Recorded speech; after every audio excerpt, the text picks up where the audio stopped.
2023. Hello and welcome back to my channel and Happy New Year! I actually cannot believe it's already 2023. What is happening? I was literally born in 1995 and now it's 2023. That is so far in the future. I also can't believe like my main year of travel is done. It's gone. It's finished. What? I hope you all had lovely Christmases. For today's video, I thought I would do a New Year Q&A. I put a question box up on my Instagram the other day and a few of you asked me some questions, so I'm gonna go through and answer them. If you have any more questions, feel free to put them in the comments. And without further ado, let's go. Oh, and I just wanted to say thank you so much for anyone who has been watching my videos and commenting and liking and supporting in any way. I really love making these videos and it means a lot that some people enjoy watching them too. If you're new and you've never watched one of my videos before, welcome, hello. If you haven't subscribed, why not go click the subscribe button wherever that is. I think there's a little thing down here. Maybe it's down there.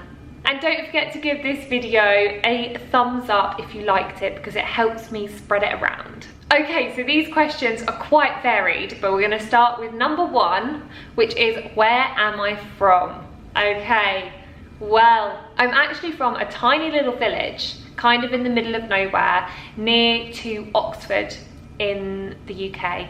Mostly with just fields and sheep. So I spent most of my I spent my whole childhood there, grew up there, and then I went to university in London, and now I am traveling all around the world. Question number two is how am I? How are you, Kat? How are you? What a lovely question. I feel like this is the question of 2022 people have started answering because mental health and everything. But I'm just gonna give you a really simple answer. I'm great, thanks. I'm really good. I don't have much to complain about at the moment, so you're lucky there's a nice short answer today. Question number three is what are my plans for 2023 and what am I looking forward to? So, wouldn't you like to know? My plans for 2023 are moving to New Zealand, number one, which is, if this video goes up in time, I will already be there. Yeah, me and Ollie, my boyfriend, are going to be moving to New Zealand for a while. Not really sure how long, and that's very exciting. Move to New Zealand and then also explore Australia. These are the two very loose plans that don't really have a time limit, but they'll probably both happen this year. And what am I looking forward to? Obviously living in New Zealand and exploring Australia, but also seeing where this YouTube channel might go or might not go, but just filming more, editing more, uploading more, and trying to build a bit of an audience on here. I really enjoy it. This for me is such a great creative outlet and I just really enjoy it. So yeah, continuing with YouTube. Question number four is how long are you spending in New Zealand and when are you going to Australia? So, as I've kind of already touched on, there isn't really an exact plan. We moved to New Zealand on the 3rd of January and we're planning on spending at least 6 months there. But that could all change. We're very open to just seeing how it goes, going with the flow. Not really sure about that one. And then when are we going to Australia? When we finish in New Zealand. I feel like there's so many things that can play into it. I just don't want to put like a date on anything. But that being said, I do believe we will enter Australia in 2023. Okay, question number five is what is your favourite place you've been and why? My favourite place I've been and why? I think it has to be India, and I think I'm gonna say Jaipur in India.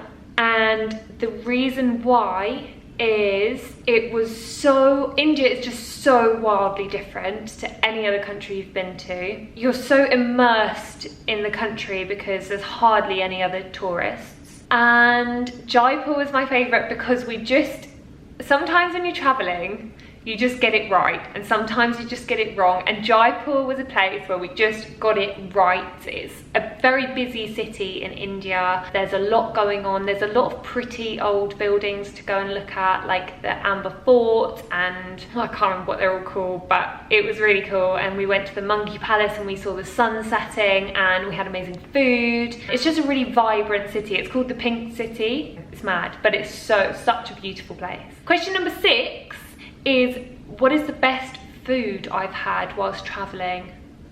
There's no question about it. It's got to be Thailand, Thai food. I'm not gonna lie, I did go to a Thai cooking class and I cooked a mean pad see ew.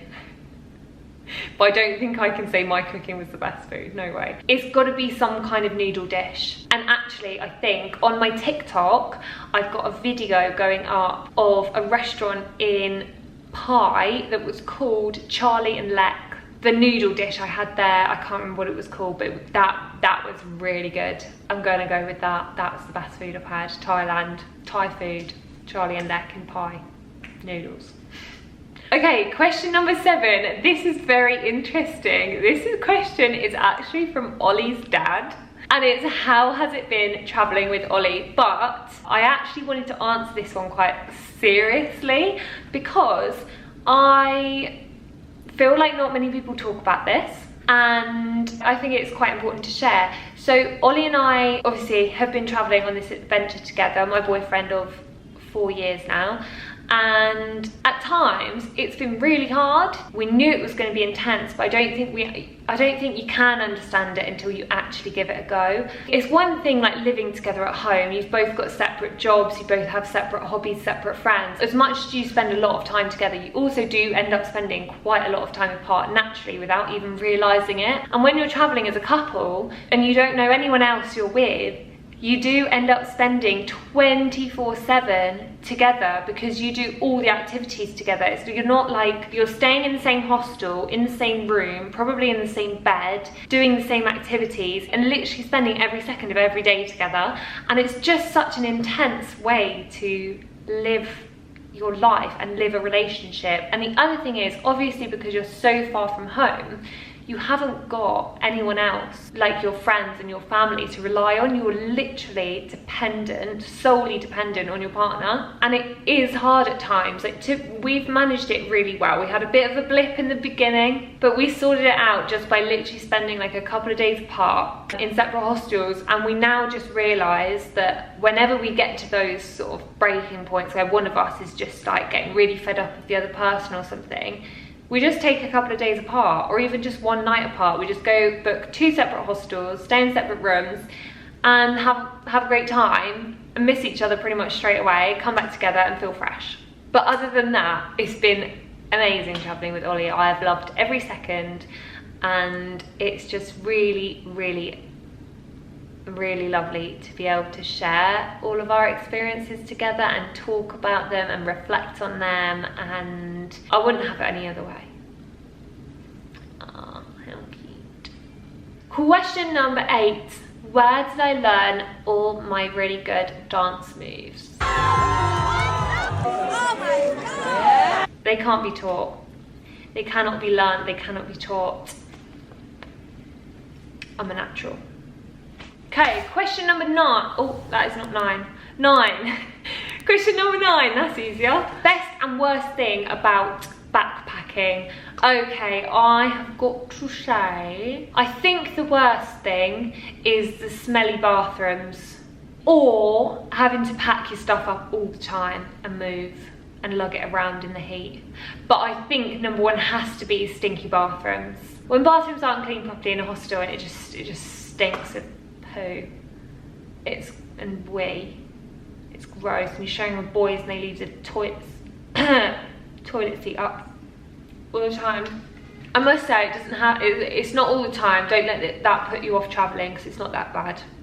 Best thing about backpacking: seeing the world, meeting people from all around the world, changing your perspectives of different people and different cultures and different countries, and gaining all this new experience and eating all the foods. Oh yeah, I've been to Guatemala. Yeah, isn't that just wild? That is not me at all. Well, it is now. Okay, and finally, question number 10. This is a very apt question for the end of this video. When am I coming home? Oh, I miss home so much. I miss my friends so much. I miss my family so much. I miss sitting on the sofa on a cold winter's day with the fireplace on, watching a good BBC drama with a blanket on, in my dressing gown, eating chocolate. I literally want that so much. But having said that, I'm also loving where I am right now. It's like I cannot wait to go home, but I also cannot wait to go to New Zealand, and I also cannot wait to go to Australia. So it's literally like, I want to do it all. I can't go home because then I can't do the other stuff, but I can go home at some point. Anyway, that's a really long-winded answer to this question. What is the question? When am I going home? There are currently two answers to this question. The first answer is in time for Christmas 2023. Christmas this year. So basically in a year's time, but just before. And answer number 2 is in time for spring 2024. But having said that, we've no idea because everything could all go wrong. We could just get bankrupt in like a month's time and come home. Could happen. Or we could decide we want to stay here longer. Unlikely. Who knows? But we have Ollie's best friend's wedding, autumn 2024. So we're gonna be home by then for sure. We have to be home for that. Okay, that brings me to the end of my Q&A. I hope you have enjoyed the video. If you have any more questions, feel free to pop them in the comments below and I will go ahead and answer everything I can. Don't forget to like this video, click that little button, little thumbs up, and please subscribe. Every time I get a new subscriber, I get a little notification on my phone and it just makes my day. And I want to make it to 400 subscribers by the end of, what should we say, January? No, that's too far-fetched. Maybe. Let's try it. Let's put it out there. What's it called? Manifest 400 subscribers by the end of January 2023.